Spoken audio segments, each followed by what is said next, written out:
안녕하세요. 똥손으로 일상을 그려내는 드로잉 로그 시간입니다. 안녕하세요, 엉뚱방탕입니다.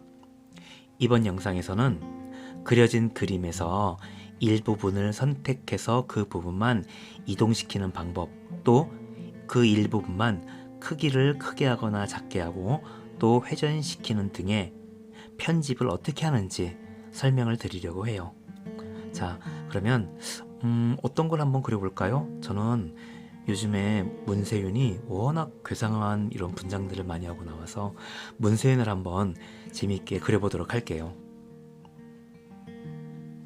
자, 이렇게 선으로만 그려서 문세윤의 그림을 완성했어요. 그럼 이제부터 선택도구가 어떤 역할을 하는지 한번 보여드리도록 할게요. 우선 선택도구를 쓰지 않고 그냥 이동도구를 썼을 때의 모습, 이렇게 그림의 전체가 다 이동되지요.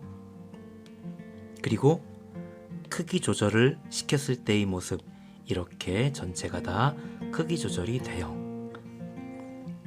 크기 조절에 대한 것은 다음 영상에서 조금 더 자세히 설명해 드리도록 할게요.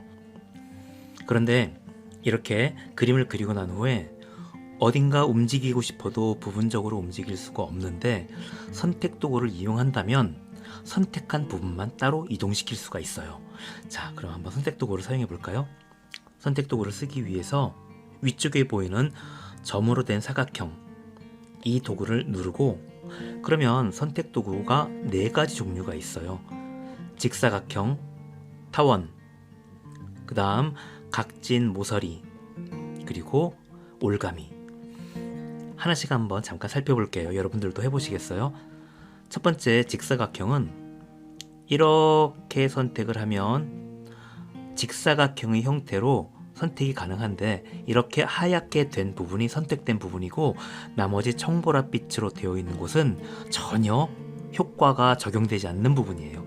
그래서 예를 들면 이동을 시키기 위해서 이동 도구를 가지고 이렇게 이동을 시키면 금방 이 사각형 영역 안에 있던 것들만 이렇게 이동이 돼요.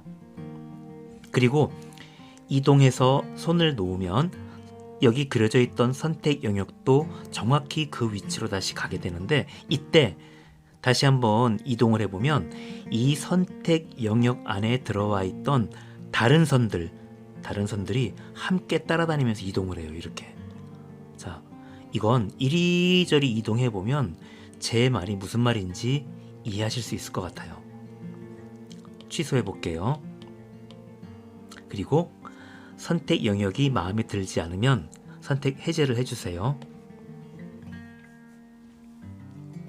그 다음 선택 영역 다시 선택하고 이번엔 타원을 선택해 볼까요? 그러면 이렇게 원형으로 선택할 수가 있어요.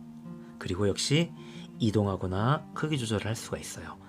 세 번째, 다각형을 선택하면 쭉 누른 후에 그 다음에 콕 찍어서 처음 시작했던 동그라미 쪽으로 가지고 가면 이제 선택 영역이 이렇게 각진 형태로 만들어지게 돼요. 자, 또 취소해 볼게요. 계속 취소한 이유는 실제 선택 영역을 그릴 때 저의 경우에도 가장 많이 쓰이는 건 올가미 도구예요.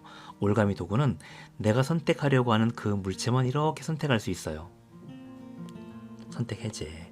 또 예를 들면 코와 수염, 입, 이런 식으로 눈, 이런 식으로 원하는 곳만 선택할 수 있는데 다른 도형 도구들에 비하면 내 마음대로 그리기 때문에 조금 더 편리하다라고 생각해요. 자, 그래서 만약에 여기 있는 물체들 중에 이동시키고 싶은 물체가 있으면 그 물체만 선택해서 이렇게 하얗게 보이도록 만들어주고 나머지 부분은 청보랏빛으로 그대로 남기시는 상태로 하면 돼요. 이 상태면 이동 도구를 이용했을 때 내가 선택한 영역만 이렇게 이동시킬 수 있어요. 하지만 조심하셔야 할 것은 이렇게 이동할 때 이 따라다니는 선택 영역에 다른 선들이 들어오지 않도록 조심하셔야 돼요. 만약에 내가 움직이는 이 선이 다른 어떤 곳에 매우 가까이 가게 되었다, 그래서 이렇게 다른 범위가 포함된다 라고 하면 이렇게 다른 범위까지 포함되는 순간까지만 한다 라고 생각을 해주세요. 만약에 했다가 마음에 안 드는데 라고 하면 얼른 취소해 주셔야지 돼요. 자, 이제 제가 이 그림에서 눈을 한번 움직여 볼게요. 선택 영역을 그릴 때는, 올가미로 그릴 때는 내가 움직이고자 하는 물체보다 이렇게 크게 그리지는 마세요. 왜냐하면 이렇게 그려놓고 조금만이라도 이동하면 금방금방 다른 선이 이 선택 영역 안에 포함되니까 아주 위험해요. 그래서 가능하다면 선택 영역 그릴 땐 굉장히 작게, 자, 최대한 그래도 크게 힘들지 않을 정도로 이렇게 작게 선택해서 이동해 주는 게 좋아요. 그러면 조금 이동하고 조금 이동해도 다른 물체와 겹쳐지지가 않겠죠? 이렇게 이동을 하면서 내가 그리고자 하는 인물의 표정이나 생김새가 이게 어디쯤 이동되었을 때 더 자연스럽게 보일까라고 보고 다 마음에 들면 선택 해제 이렇게 하면 돼요. 그래서 인물을 그리거나 또는 정확한 사물을 그릴 때 그림 그려놓고 조금 모양이 이동돼야 되겠다라고 판단할 때는 새로 그리거나 지우실 필요 없이 다 그려놓은 상태에서 선택 영역으로 이렇게 선택 영역 포함시켜 놓고 원하는 위치로 조금씩 이동하면서 그림을 그려주면 되겠어요. 선택 영역이 이렇게 생각하면 굉장히 편리하죠. 그 다음 선택 영역으로 만든 물체를 회전하는 걸 보여드릴게요. 선택 영역으로 특정한 물체를 선택하고, 저의 경우에는 눈, 코, 입보다 다른 물체를 선택해 볼게요. 선택하고 난 후에 변형 도구, 사각형의 화살표가 걸쳐져 있는 이 변형 도구를 누르면 화면이 이렇게 다른 화면처럼 잠시 변해요. 그렇게 되면 이 상태에서는 내가 선택한 영역의 물체가 사각형과 그 다음에 8개의 점으로 표시가 되는데, 이때 모서리 부분을 이렇게 끌면 크기를 키우거나 작게 할 수 있어요.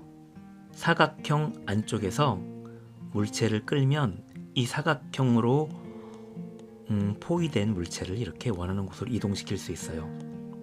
그리고 사각형 바깥에서 끌면 회전을 시킬 수 있어요.